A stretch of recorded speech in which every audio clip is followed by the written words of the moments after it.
عورت کی بربادی اس وقت شروع ہو جاتی ہے جب وہ 3 گناہ شوق سے کرتی ہے۔ سبق آموز واقعہ۔ بسم اللہ الرحمن الرحیم۔ ناظرین، جب عورت 3 گناہ کرتی ہے تو اس کی زندگی برباد ہو جاتی ہے۔ آخر وہ کون سے 3 گناہ ہیں جو عورت کو برباد کرنے کا ذریعہ بنتے ہیں؟ نمبر 1، شوہر کی نافرمانی کرنا۔ یاد رہے، شوہر کی نافرمانی اللہ تعالیٰ کی فرما برداری پر پانی پھیر دیتی ہے، قبولیت کے دروازے بند کر دیتی ہے۔ ایک انسان کی بربادی اس وقت شروع ہو جاتی ہے جب اس کے لیے رحمت کے دروازے بند کر دیے جاتے ہیں، جب اس کے لیے برکت کے دروازے بند کر دیے جاتے ہیں۔ یاد رہے، اسلام میں عورت کو شوہر کی مکمل فرما برداری کا حکم دیا گیا ہے۔ اگر شوہر بیوی کو کسی بات سے منع کر دے تو بیوی کے لیے شوہر کی بات ماننا لازم ہی نہیں، فرض ہے۔ اگر نہیں مانے گی تو گناہ گار ہوگی۔ ایک صحابی کہیں لمبے سفر کو جا رہے تھے۔ جانے سے پہلے اس نے ضرورت کا سارا سامان اپنی بیوی کو مہیا کیا۔ جانے سے پہلے کہہ کے گیا کہ جب تک میں گھر میں واپس نہ آ جاؤں تب تک میرے بغیر تو نے گھر سے باہر قدم بھی نہیں رکھنا، کہیں بھی نہیں جانا۔ ضرورت کا کھانے پینے کا سارا سامان، تمام اشیاء بیوی کے ہاں مہیا کر کے گھر سے روانہ ہو گیا۔ کچھ دن بعد اس عورت کو پتہ چلا کہ اس کا باپ بیمار ہو گیا ہے۔ اب اسے باپ کی دیکھ بھال کرنے کے لیے باپ کے پاس جانا ہے۔ اب اس صحابیہ عورت نے نبی کریم صلی اللہ علیہ وآلہ وسلم کی بارگاہ میں ایک پیغام بھجوایا اور کہا، یا رسول اللہ صلی اللہ علیہ وآلہ وسلم، میرا باپ بیمار ہے، زندگی موت کی جنگ لڑ رہا ہے۔ میرا شوہر سفر کے ارادے سے گیا ہوا ہے اور میرے شوہر نے کہا تھا جب تک میں واپس نہ آ جاؤں تو نے گھر سے باہر قدم نہیں رکھنا، میری نافرمانی نہیں کرنی۔ یا رسول اللہ صلی اللہ علیہ وآلہ وسلم، آپ مجھے بتائیں میں کیا کروں؟ میرا باپ بیمار ہے، زندگی موت کی کشمکش میں ہے۔ میرے کریم نبی نے فرمایا، بس ایسا کرو، اپنے شوہر کی فرما برداری کرو، یہی تمہارے حق میں بہتر ہے۔ بیوی شوہر کی فرما برداری کرتے ہوئے باپ کی عیادت کے لیے نہ گئی۔ کچھ دن بعد پتہ چلا کہ باپ فوت ہو گیا۔ وہ سوچنے لگی، اب میں کیا کروں؟ باہر جاتی ہوں تو شوہر کی نافرمانی ہوتی ہے، دوسرا باپ دنیا سے رخصت ہو گیا ہے اور ان سے آخری ملاقات نہ ہو سکی، لیکن آخری دیدار تو ضروری ہے۔ اس عورت نے آپ صلی اللہ علیہ وآلہ وسلم کو ایک پیغام بھجوایا۔ کہا، یا رسول اللہ صلی اللہ علیہ وآلہ وسلم، میرا باپ انتقال کر چکا ہے، آپ مجھے اجازت دیں میں اپنے والد کا چہرہ دیکھنے کے لیے جاؤں، آخری بار دیدار کے لیے جاؤں۔ آپ صلی اللہ علیہ وآلہ وسلم نے فرمایا، اپنے شوہر کی فرما برداری کرو، یہی تمہارے حق میں بہتر ہے۔ تمہارا شوہر جو کہہ کے گیا تھا کہ میرے بغیر تو نے گھر سے باہر نہیں نکلنا، شوہر کی فرما برداری کرو۔ اس عورت نے ایسا ہی کیا، اپنے گھر میں رہی۔ باپ بیمار ہوا، یہ نہیں گئی۔ باپ فوت ہو گیا، یہ عورت نہیں گئی۔ باپ کے مر جانے پر بھی شوہر کی نافرمانی نہیں کی۔ کچھ دن بعد شوہر بھی واپس آ گیا۔ اب یہ دونوں میاں بیوی آپ صلی اللہ علیہ وآلہ وسلم کی بارگاہ میں باپ کی مغفرت کے لیے دعا کروانے گئے۔ جب آپ صلی اللہ علیہ وآلہ وسلم نے اس عورت کو دیکھا تو آپ صلی اللہ علیہ وآلہ وسلم نے فرمایا، اے عورت، مبارک ہو تجھے جو تو نے اپنے شوہر کی فرما برداری کی ہے کہ تیرے شوہر نے کہا تھا کہ تو نے گھر کے اندر ہی رہنا ہے، گھر کی 4 دیواری میں رہنا ہے، باہر نہیں نکلنا۔ جو تو نے شوہر کی فرما برداری کی ہے، تیرے شوہر کی فرما برداری کے صدقے اللہ تعالیٰ نے تیرے باپ کی بخشش کر دی ہے۔ شوہر کی فرما برداری کا مقام یہ ہے کہ باپ کی بخشش کا ذریعہ بن گیا۔ جو عورتیں شوہر کی نافرمانی کرتی ہیں وہ اللہ تعالیٰ کی رحمت سے دور ہو جاتی ہیں، اللہ کے غضب کا نشانہ بنتی ہیں۔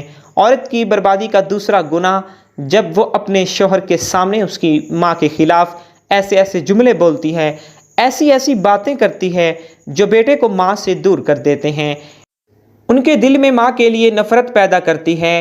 یہ جملے بیوی کی بربادی کا ذریعہ بنتے ہیں۔ حضرت سیدنا عیسیٰ علیہ السلام کہیں جا رہے تھے، جاتے جاتے آپ کا گزر ایک قبرستان سے ہوا۔ آپ نے دیکھا ایک عورت ہے جو قبر کے سرہانے بیٹھی زاروں قطار رو رہی ہے، چیخو پکار کر رہی ہے۔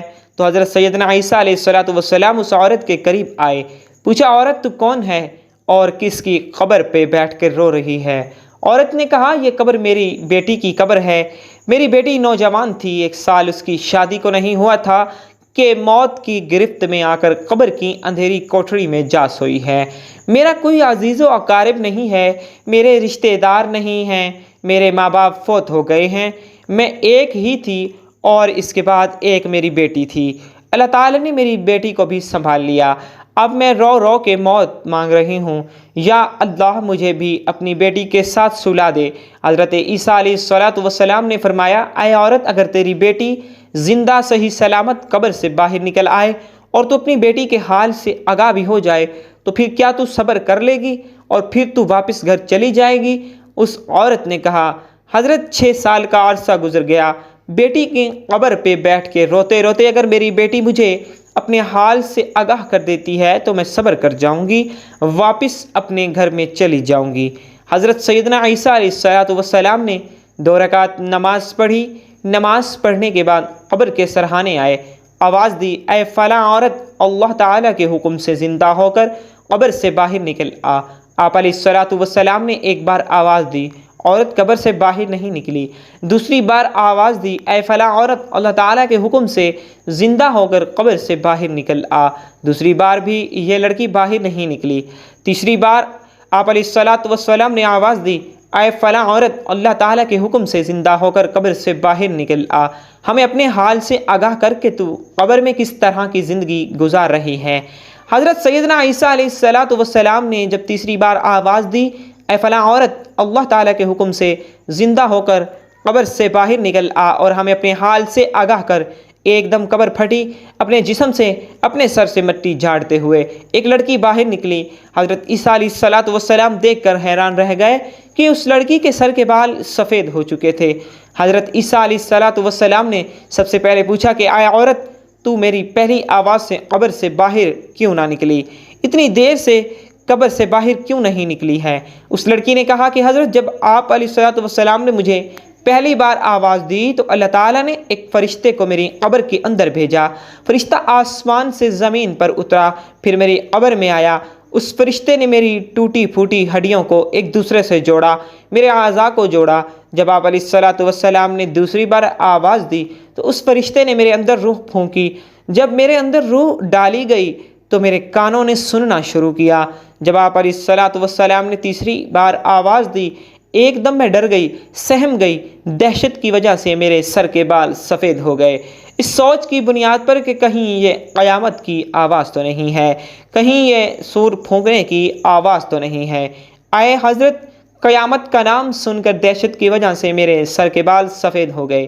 اس کے بعد یہ عورت اپنی روتی ہوئی ماں سے مخاطب ہوئی کہ تو 6 سال سے قبر پہ بیٹھی رو رہی تھی۔ روتے روتے جس ماں کی آنکھیں نابینا ہونے والی تھیں، اس ماں سے مخاطب ہو کر کہنے لگی، ماں، تو نے دوسری بار مجھے موت کی شدت سہنے پر مجبور کیا۔ ماں نے کہا، بیٹی، مجھے اتنا بتا دیں کہ قبر کی زندگی کیسی گزر رہی ہے۔ اس نے کہا کہ میں نے زندگی میں ایک گناہ کیا تھا، بس اس ایک گناہ نے میری قبر کو جہنم کے گڑھوں میں سے گڑھا بنا دیا۔ ماں نے کہا، بیٹی، کون سا گناہ؟ بیٹی نے کہا، جب میری شادی ہوئی تو میں چاہتی تھی کہ اپنے شوہر کو ماں سے جدا کر دوں۔ میں نے غیبت کرنا شروع کی۔ غیبت کے ذریعے، چغلی کے ذریعے میں نے اپنے شوہر کے دل میں ماں کے لیے نفرت کو پیدا کر دیا۔ میرا شوہر میری باتوں میں آ کر ماں سے دور ہو بیٹھا۔ اس کی ماں روتی تھی، مجھے بد دعائیں دیتی تھی، میں اس کی ماں کی جھولی خالی کر دی، اس کے بیٹے کو اس سے جدا کر دیا۔ یہ بہت بڑا گناہ ہے اور اسی گناہ نے میری قبر کو جہنم کے گڑھوں میں سے ایک گڑھا بنا دیا۔ اے اسلام کی مقدس شہزادیوں، اگر تم چاہتی ہو کہ آخرت کا سفر آسان ہو رہے تو قبر کی منزل آسان رہے تو خدا را کسی بھی بیٹے کو اس کی ماں سے جدا مت کرنا، ماں کے لیے بیٹے کے دل میں نفرت پیدا نہ کرنا۔ حضرت امام جعفر صادق رضی اللہ تعالیٰ عنہ فرماتے ہیں 3 گناہ ایسے ہیں جو عورت کو بربادی کی طرف لے جاتے ہیں، عورت کی بربادی کا سبب بنتے ہیں۔ پہلا گناہ شوہر کی ناشکری، دوسرا گناہ غیبت کے ذریعے ایک بیٹے کو ماں سے جدا کر دینا، تیسرا گناہ شوہر کی نافرمانی کرنا۔ ایک واقعہ ملاحظہ فرمائیے، حضرت سیدنا عثمان غنی رضی اللہ تعالیٰ عنہ جب بھی قبرستان میں جاتے تو خون کے آنسو رویا کرتے تھے، اتنا روتے آپ بے ہوش ہو جاتے۔ ایک دن کسی نے پوچھا، حضرت، آپ جب موت کا ذکر کرتے ہیں اس وقت تو نہیں روتے، لیکن جب قبرستان میں آتے ہیں اس وقت زار و قطار کیوں روتے ہیں؟ حضرت سیدنا عثمان غنی رضی اللہ تعالیٰ عنہ نے فرمایا، اے شخص، جب میں قبرستان جاتا ہوں تو مجھے میرے نبی صلی اللہ علیہ وآلہ وسلم کا وہ فرمان یاد آ جاتا ہے۔ میرے نبی نے فرمایا تھا، اے عثمان، قبر آخرت کی منزلوں میں سے پہلی منزل ہے، اگر یہاں نجات مل گئی تو بعد کے سارے مراحل آسان ہو جائیں گے، اور اگر یہاں نجات نہ ملی تو بعد کے سارے مراحل دشوار ہو جائیں گے۔ قبر آخرت کی منزلوں میں سے پہلی منزل ہے، اس لیے جب بھی قبر میں جانا تو قبر کے لیے کچھ اکٹھا کر کے جانا۔ قبر میں اندھیرا ہی اندھیرا ہے، روشنی لے کے جانا۔ قبر میں کیڑے مکوڑے ہیں، حفاظتی اقدامات لے کے جانا۔ اللہ پاک ہمیں بہتر عمل کرنے کی توفیق عطا فرمائے، ہمیں نیکوکاروں میں شامل کرے اور ہمارا خاتمہ ایمان پر فرمائے، آمین ثم آمین۔ ناظرین، کمنٹ باکس میں اللہ اور اللہ کے پیارے محبوب صلی اللہ علیہ وآلہ وسلم کے 99 ناموں میں سے ایک نام کو ضرور ٹائپ کیجیے گا۔ زندگی رہی تو انشاءاللہ نیکسٹ ویڈیو میں ملیں گے، تب تک کے لیے اللہ حافظ۔